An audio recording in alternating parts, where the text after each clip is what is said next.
தோழர்கள் அனைவருக்கும் வணக்கம். கலை இலக்கியம் யாவும் மக்களுக்கு என்ற அடிப்படையில் இந்த திரைப்பட விழா இந்த திரைப்பட விழாவுடைய பெயரே ஒரு மிக முக்கியமான ஒரு வரலாற்று மீட்டுருவாக்கம். இந்த வகையில் நீலம் பண்பாட்டு மையத்தோட தொடர்ச்சியாக நடத்துகிறதும் அது வளர்ந்து கொண்டு வர்றதும் ரொம்ப மகிழ்ச்சியாக இருக்குது. ஏன்னா இதுக்கு முன்னால் இருந்த விட இப்போ இது 5 நாள் நடக்கிறதுங்கிறது ரொம்ப ரெட்டிப்பு மகிழ்ச்சி, நிறைய பேருக்கு போய் சென்றடையும். அந்த விதத்தில் தோழர் ரஞ்சித் அவர்களுக்கும் நீலம் பண்பாட்டு மைய தோழர்களுக்கும் முதலில் நெஞ்சார்ந்த நன்றியை தெரிவித்துக் கொள்கிறோம். திரையிடக்கூடிய அத்தனை படங்களையும் எல்லாரும் பார்க்கணும். பார்த்துட்டு அது குறித்து நீங்கள் டெய்லி இந்த ஃபெஸ்டிவல் முடிஞ்சதுக்கப்புறமும் நீங்கள் தொடர்ச்சியாக கூகை மாதிரி இடங்கள்லையோ இந்த படங்களை பற்றின இந்த படம் கொடுத்த அனுபவத்தை பற்றி தொடர்ச்சியாக ஒரு உரையாடல் நிகழ்த்தி அதையும் ஒரு நிகழ்வாக பதிவு செய்யணும்னு கேட்டுக்கொள்கிறேன். நன்றி, வணக்கம். தோழர்கள் அனைவருக்கும் வணக்கம். அதான் லெனின் பாரதி சார் சொன்ன மாதிரி இந்த திரைப்பட திரைவிழா அப்படின்றது தனித்துவம் வாய்ந்ததாக இருக்குது மற்ற எல்லாத்தை விட, எல்லா வகையிலையுமே, பேர்லேருந்து மற்ற எல்லா விஷயத்துலையுமே. ஸோ அதாவது திரைப்படங்களை நம்ம தேடி தேடி பார்த்துட்டு இருந்த சமயத்தில் நம்மளுக்காக தேடி கொண்டு வந்து காட்டுறது அப்படின்றது ரொம்ப முக்கியமானதாக நான் கருதுகிறேன். எந்தெந்த படங்களை பார்க்கணும், அது ஏன் பார்க்கணும், அதுக்கு பின்னாடி இருக்கக்கூடிய அரசியல் என்ன, அது என்ன நம்மளுக்கு சொல்லுது, அது ஏற்படுத்தக்கூடிய தாக்கம் அப்படின்றது. நம்ம ஒரு திரைப்படத்தை பார்க்குறோம் அப்படிங்கும் பொழுது, ஒரு நல்ல படத்தை பார்த்துட்டேன் அப்படின்னா, நான் என்னுடைய தனிப்பட்ட அனுபவத்தில் ஒரு நல்ல படம் பார்த்துட்டேன் அப்படின்னா அந்த இரவோ இல்லை அந்த ஒரு வாரமோ கூட அந்த படத்தோடையே செலவிடுற மாதிரியான ஒரு விஷயங்கள் இருக்கும்.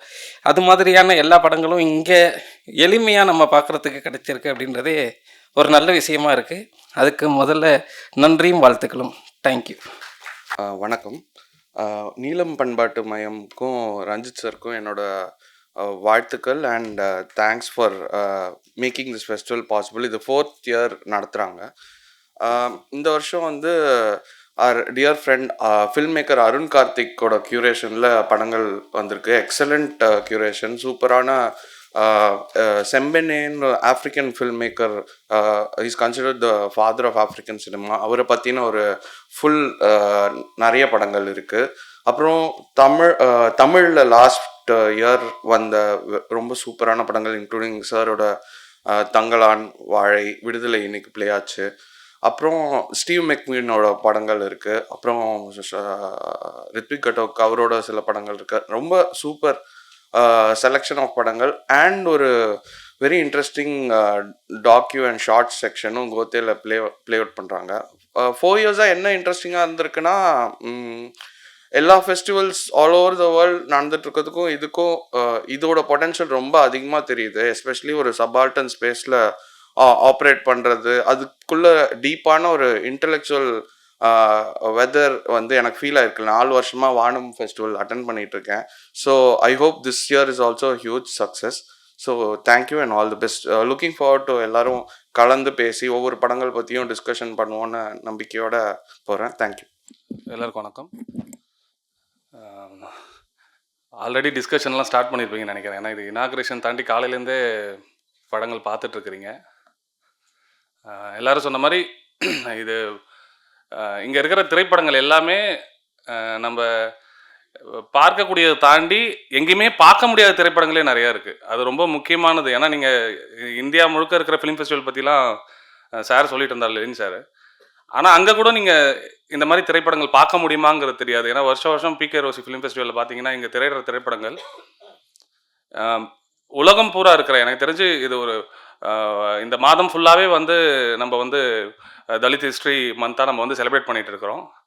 நீலம் பண்பாட்டு மையம், வானம் ஃபெஸ்டிவல் இதெல்லாம் சார்ந்து. ஆனால் இந்த திரைப்படங்கள் பொறுத்த அளவில் உலகம் பூரா இருக்கிற இந்த ஒடுக்கப்பட்ட சமூகத்தை அது அந்த திரைப்படமாக எந்த ஒரு இடத்துல இருந்தாலும் அது பாலிட்டிக்ஸாக அது ஒரு படமும் ஒன்று நம்மளை கடத்திட்டு போயிட்டே இருக்கும்.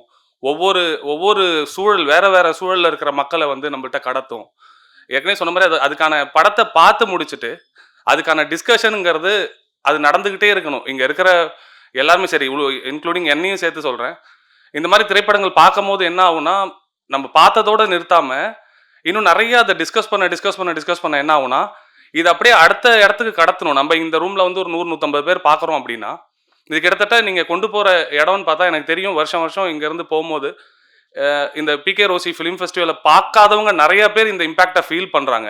ஏன்னா நிறைய பேர் சொல்லியிருக்காங்க மிஸ் பண்ணிட்டோன்ட்டு. ஆனால் இந்த வருஷம் பார்த்தீங்கன்னா ரொம்ப முக்கியமான திரைப்படங்கள் எல்லாமே இந்த வருஷம் வந்து 4 நாளும் வந்து நடக்குது. அதுவும் இல்லாமல் டாக்குமெண்ட்ரி செக்ஷன்லையும் பார்த்தீங்கன்னா தனியாக, ஏன்னா எப்பயுமே வருஷம் நம்ம டாக்குமெண்ட்ரியும் ஃபிலிமும் ஒரே இது தானே. ஆனால் இந்த வருஷம் அது செப்பரேட்டாக போகுது. ஏன்னா அந்த அந்த இதில் பார்த்தீங்கன்னா இப்போ சமீபத்தில் கூட நம்ம தலித் சுப்பையா அவருடைய டாக்குமெண்ட்ரி அந்த இது இன்க்ளூடிங் இந்த மாதிரி நிறைய டாக்குமெண்ட்ரிஸ் வந்து அங்கேயும் உங்களுக்கு வந்து இது ஒரு பயங்கரமான ஒரு 2 ஃபீஸ்டாக இருக்க போகுது. அது இல்லாமல் இந்த இந்த மாதம் பூராவுமே பார்த்தீங்கன்னா வந்து வானம் ஆர்ட் ஃபெஸ்டிவல் ஆர்ட்டுங்கிறது இந்த திரைப்படம் பிகே ரோசியோட திரைப்படத்து மூலியமாக இருக்கிற ஆர்ட்டை தாண்டி ஆர்ட்டில் இருக்கிற என்னென்ன நம்மளோட கிட்டத்தட்ட ஒரு ஒரு விடுதலைக்கான பயணம், கிட்டத்தட்ட நம்மளோட பயங்கரமான ஒரு இந்த மாதம் வந்து இந்த வானமும் சரி, இந்த நீலம் பண்பாட்டு மையமும் சரி, முக்கியமாக ரஞ்சித் அண்ணன் அவரை சொல்கிறத விட எனக்கு ஆக்சுவலாக வந்து இந்த டீம் இது வந்து ரஞ்சித் அண்ணன் மட்டும் அவரோட விஷன் வந்து பயங்கரமான விஷன். அது வந்து அவர் மட்டும் நினச்சா பத்தாது. இந்த நீலம் பண்பாட்டு மையம், வானம், நீலம் பப்ளிகேஷன், இது ஒரு டீம் இருக்குல்ல, இந்த டீம் ஒர்க் வந்து அதுதான் வந்து வருஷம் வருஷம் நம்ம அடுத்தடுத்த கட்டத்துக்கு போகிறதுக்கானது வந்து இந்த டீம் ஒர்க் வந்து மிக ஆச்சரியமான டீம் ஒர்க்கு. இத்தனைக்கும் பார்த்தீங்கன்னா இதில் வாலண்டரியான டீம்ஸ் தான் ஜாஸ்தி எனக்கு தெரிஞ்சு. அவங்களோட நேரத்தையும் அவங்களுடைய ஆக்கப்பூர்வமான அந்த இதையும் தான் செலவு பண்ணுறாங்களே தவிர இங்கே யாருமே வந்து அந்த டீமுன்னு பார்த்தீங்கன்னா நீலம், வானம் இது சார்ந்த அணிலாம் பார்த்தீங்கன்னா நீங்கள் அவ்வளோ வந்து ஒரு வாலண்டரியான டீம் ஒர்க். உண்மையாகவே வந்து ரஞ்சித் அண்ணன் வந்து எவ்வளோ வந்து அதுக்கான விஷனரியாக அவர் வந்து கொண்டு போகணும்னு நினைக்கிறாரோ அதுக்கான அந்த டீம் வந்து செய்கிற வேலை வந்து அது வந்து மிகப்பெரிய வேலை.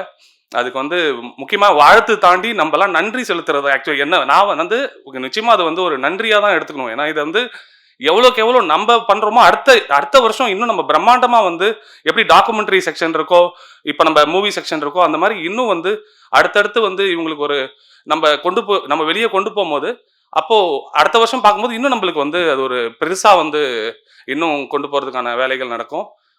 ரொம்ப நன்றி. எல்லோருக்கும் வணக்கம். திடீர்னு அம்பையரை கூட்டின்னு வந்து ஆட்டத்தில் சேர்த்து உட்கார வச்ச மாதிரி ஆயிடுச்சு. இந்த ஃபெஸ்டிவல் நாங்கள் 4வது வருஷம் நடத்துகிறோம். இதை பற்றி யோசிக்கும் போதெல்லாம் எனக்கு ஒரு கேள்வி ரொம்ப யோசிச்சுட்டே இருக்கும். இன்றைக்கி வந்து நம்ம எல்லா படங்களும் டவுன்லோட் பண்ணி பார்த்துட முடியும். ஃபெஸ்டிவல் ஆரம்பிக்கப்பட்ட காலகட்டத்தில் அப்படிப்பட்ட ஒரு சூழல் இல்லை. இப்போ இன்றைக்கி இவ்வளோ நம்மளுடைய ஃபிங்கர் டிப்பில் தம்ப்நெயிலில் படங்கள் நமக்கு பார்க்க கிடைக்கக்கூடிய சூழலில் ஒரு ஃபெஸ்டிவலினுடைய பெருமானம் என்ன அப்படின்னு யோசிக்கும் பொழுது எனக்கு அப்போ தான் வந்து கூட்டு உணர்வுன்னு தமிழில் ஒரு வார்த்தை இருக்குது. அது ஆங்கிலத்தில் கலெக்டிவ் கான்ஷியஸ்னஸ் அப்படின்ற மாதிரி சொல்லுவாங்க. ஒரு ஒரு ஒரு படைப்பை ஒரு பெரும் கூட்டம் உட்கார்ந்து பார்க்கும் பொழுது ஏற்படுகிற உணர்வுகள், அது ஏற்படுத்துகிற அதிர்வுகள் வந்து ரொம்ப காலாதீதமானது. இந்த படத்தை நீங்கள் தனியாக பார்க்குறதுக்கும் கூட்டமாக உட்காந்து பார்க்குறதுக்கும் நிறையா வித்தியாசம் இருக்குல்ல. இன்றைக்கி இருக்க சினிமாங்கிற கலை இன்னும் பல விஷயங்கள் வந்து அது ஊடறுத்தா கூட இன்றைக்கி அது ரொம்ப தனித்துவமாக இருக்கிற காரணம் வந்து இந்த கலெக்டிவ் கான்ஷியஸ் தான் சினிமாங்கிற ஃபார்முக்கு ரொம்ப மீனிங்ஃபுல்லாக இருக்குது. அதிலும் குறிப்பாக இப்போ இந்த மாதிரியான ஃபெஸ்டிவலில் வெளியிடுற திரைப்படங்களுடைய வெயிட்டேஜ் எங்கே ஏறுது அப்படின்னா, இப்போ நம்ம பார்க்கக்கூடிய கமர்ஷியல் திரைப்படங்களில் வந்து நம்ம எடுத்துக்கிறதுக்கு எவ்வளோ இருக்கும் அப்படின்னு பார்த்தீங்கன்னா ரொம்ப குறைவானது தான். ஏன்னா ஒரு ஆர்ட் இன்டர்பிரேட் பண்ண தான் அதனுடைய டீப்னஸும் அதனோட லேயரும் இருக்கும். இப்போ இந்த மாதிரியான ஃபெஸ்டிவல்ஸில் வெளியிடுற திரைப்படங்களில் பெரும்பாலும் அந்த படங்கள் வந்து தீர்வுகளை முன்வைக்காது, கேள்விகளை தான் முன்வைக்கும்.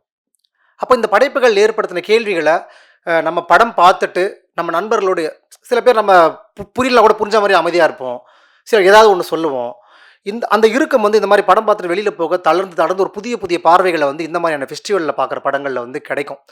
அதுவும் குறிப்பாக ஃபெஸ்டிவல்ஸ் வந்து மேலும் மேலும் டெமோக்ராட்டிக் பண்ணப்படுற பேரில் அல்லது பெரும் கூட்டம் பெரும் லாபி வர சூழல் வரும்போது ஃபெஸ்டிவல் வந்து பொல்யூட் ஆக நிறைய வாய்ப்பு இருக்குது. அப்படி நான் நிறைய ஃபெஸ்டிவலை போயிருக்கிறேன், பார்த்துருக்கிற சூழலில் நான் இதில் ஒரு பார்ட் ஆஃப் பர்சனாக இருந்தால் கூட I really believe the PK Rosy film festival is really unique festival in India actually. ஏன்னா ஒரு தலித்துகளுக்குன்னு ரொம்ப கான்ஷியஸாக திரைப்படங்களை சூஸ் பண்ணி படங்களை ஒரு ஃபெஸ்டிவலாக மாற்றுறது வந்து ரொம்ப ரேர். இப்போ எல்ஜிபிக்யூ ஃபெஸ்டிவல்ஸ் இருக்குது, நிறைய ஃபெஸ்டிவல்ஸ்லாம் இருக்குது, பட் இது ரொம்ப ரேரான ஒரு ஃபார்மாக வந்து நான் வந்து இதை பார்க்குறேன்.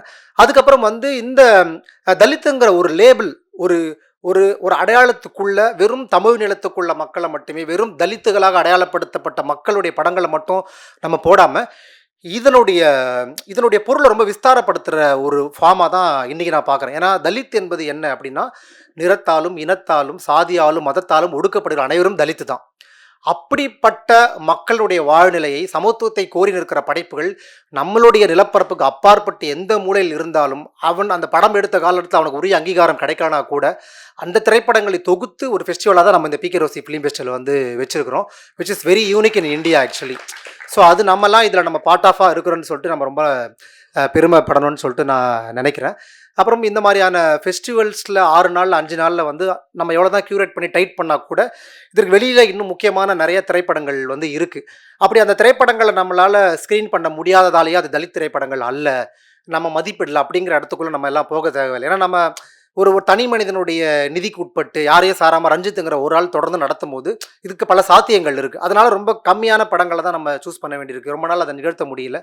ஸோ தொடர்ந்து நம்ம நீலமில் நிறையா நிகழ்ச்சிகள் பண்ணுறோம், நிறையா படங்களை ஸ்க்ரீன் பண்ண போகிறோம், டிஸ்கஸ் பண்ண போகிறோம். ஸோ அதெல்லாம் நிகழ்து. திரைக்கு வெளியில் இங்கே பண்ணாத படங்கள் கூட மிக முக்கியமான திரைப்படங்கள் தான். குறிப்பாக இந்த ஈவெண்ட்டில் நிறைய முக்கியமான படங்கள் அவங்க சொன்ன மாதிரி ஒரு இப்போ கதை எழுதுறவனா நான் என்ன சொல்ல விரும்புகிறேன் அப்படின்னா, ஒரு என்ன மாதிரியான கதை சொல்லல் முறையெல்லாம் உலகத்தில் சொல்ல ட்ரை பண்ணுறாங்க, எப்படிலாம் சொல்கிறாங்கங்கிறதுக்கு ஒரு மிகப்பெரிய ஒரு பார்வையாக, குறிப்பாக இந்த செம்மன் அந்த டைரக்டர் அவருடைய படங்கள் பயங்கரமான ஒரு இன்ட்ரெஸ்டிங்கான ஒரு விஷயமா நமக்கு இருக்குன்னு பார்க்குறேன். அப்புறம் சந்தோஷ்னு ஒரு படம், அது நீங்கள் கண்டிப்பாக பார்த்துருங்க அந்த படத்தை. அது மிகப்பெரிய சர்ச்சைகளுக்கு உட்பட்டு அந்த படத்தை நம்ம ஸ்க்ரீன் பண்ணுறோம். இன்றைக்கி கூட தினம் மலர்லன்னு நினைக்கிறேன் ஒரு ஆர்டிகல் போட்டிருந்தாங்க. இந்த படத்தை வந்து பிகே ரோசி ஃபிலிம் ஃபெஸ்டிவல் வந்து ரிலீஸ் பண்ணுறாங்க. இது ரிலீஸ் பண்ண இது பார்க்க விடுவாங்களா இல்லையான்னு சொல்லிட்டு சில அமைப்புகளுக்கு அவங்களே ஏதோ ட்ரிகர் பண்ணுறாங்க. பட் எனிவே அந்த படம் நம்ம ரிலீஸ் பண்ணுவோம். அந்த படத்தை நீங்கள் பாருங்கள். இந்த மாதிரி நிறைய படங்கள் நம்ம பார்ப்போம், விவாதிப்போம். ஸோ தொடர்ந்து உங்களுடைய ஒத்துழைப்பை கொடுங்க. Thank you so much. எல்லாருக்கும் வணக்கம். வந்திருக்கிற சீஃப் கெஸ்ட் எல்லாருக்கும் வந்து நன்றி. ஆக்சுவலாக ரஞ்சித் வந்து அவரோட ப்ராஜெக்ட்டுக்கான ஷூட்டில் போயிட்டாரு. இப்போ ஷான் அட்ரஸ் பண்ண மாதிரி வந்து இவ்வளோ ஃபைனாக ஒரு ஆர்கனைஸ்டாக ஒரு ஈவெண்ட் நடக்கிறது அப்படிங்கிறது, அவரோட ஆப்சன்ஸை வந்து மற்றவங்க ரொம்ப சரியாக புரிஞ்சுக்கிட்டு அந்த ரெஸ்பான்சிபிலிட்டியை ஃபுல்ஃபில் பண்ணுறதோட தொடர்ச்சி தான் அது. முதல்ல அவங்க எல்லாருக்குமே வந்து ரொம்ப நன்றி. ரொம்ப ஃபைனாக, டிசிப்ளினாக, ரொம்ப ஆர்கனைஸ்டாக இது நடக்குது. ஒருத்தங்களாம் நேம் பண்ண முடியல, நண்பர்கள் தான் எல்லாரும் ரொம்ப சூப்பராக பண்ணுறாங்க. அதுக்கு நன்றி, மகிழ்ச்சி. அடுத்தது வந்து தமிழ் பிரபா அவர் பேசின மாதிரி நிறைய ஃபிலிம் ஃபெஸ்டிவல்ஸ் நடந்துகிட்ருக்கு. இந்த ஃபெஸ்டிவல் இது வந்து எல்லாத்தோட இன்னொன்னா நான் பார்க்கல. இதோட ஹிஸ்டாரிக்கல் இது வந்து பிகே ரோசி அந்த நேம் சார்ந்து நிறைய பேசியிருக்காங்க.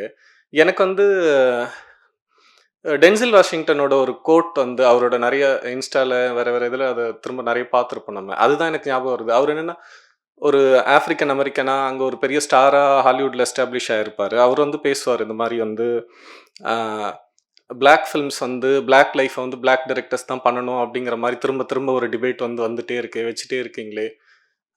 இன்னொரு இது வந்து இன்னொருத்தவங்க அதை பண்ணுறதா பண்ணலாமா வேணாமான்ற ஒரு கொஸ்டின் இருக்கும்போது அவர் வந்து ரொம்ப சூப்பராக அது வந்து பேசியிருப்பார். It's not about the colour but it's about the culture அப்படின்ற மாதிரி சொல்லுவார். ஸோ கல்ச்சர் அப்படிங்கிறது வாழ்க்கை சார்ந்து வருது இல்லை, நம்ம வாழ்ந்திருக்க வாழ்க்கையை ரெப்ரசன்ட் பண்ண ட்ரை பண்ணுறது அதிலேருந்து வருது. இப்போ இந்த ஃபெஸ்டிவலுமே வந்து எனக்கு 1-2 கால்ஸ் வந்துருந்தது. நண்பர்கள் வந்து என்னோடய ஃபிலிம் அதாகலன்ற மாதிரி குழப்பங்கள் வந்துட்டு இருந்தது. ஃப்ரெண்ட்ஸோட பேசிகிட்டு இருந்தேன் நான். அதை நம்ம அப்படி தான் அதை புரிஞ்சுக்கிட்டு ரெஸ்பெக்ட் பண்ணி ஹானர் பண்ணணும், சப்போர்ட் பண்ணணும் அப்படின்னு நான் ரெக்வஸ்ட் பண்ணுறேன். அவர் அந்த இதுலேயே தொடர்ந்து சொல்லுவார். இப்போது மார்டின் ஸ்கார்செஸி வந்து இட்டாலியன் அமெரிக்கனோட லைஃப்பை பேசுகிறதும், ஒரு ஜூவிஷ் லைஃப்பை வந்து ஸ்பீல்பர்க் பேசுகிறதும், ஸ்பைக்லி வந்து ஒரு ஆஃப்ரிக்கன் அமெரிக்கன் லைஃப்பை பேசுகிறதும் அப்படிங்கிறது வந்து வெறுமனே வந்து அது வந்து ஏதோ ஒரு பட்ஜெட்டு ஸ்டுடியோ வந்து ஒரு இது கொடுத்தாங்க நடக்கிறதுன்றது கிடையாது. அவங்க வாழ்க்கையோட ரொம்ப நெருக்கமான டைரக்டான தொடர்புடையது அப்படிங்கிற ஒரு இதுதான் அது. ஸோ இந்த ஃபெஸ்டிவலுக்கும் அதே மாதிரியான ஒரு சிக்னிஃபிகன்ஸும் நேர்மையும் இருக்குது. ஸோ ரொம்ப மகிழ்ச்சி இதில் பங்கெடுத்துக்கிறதுக்கு. நன்றி. தேங்க்யூ.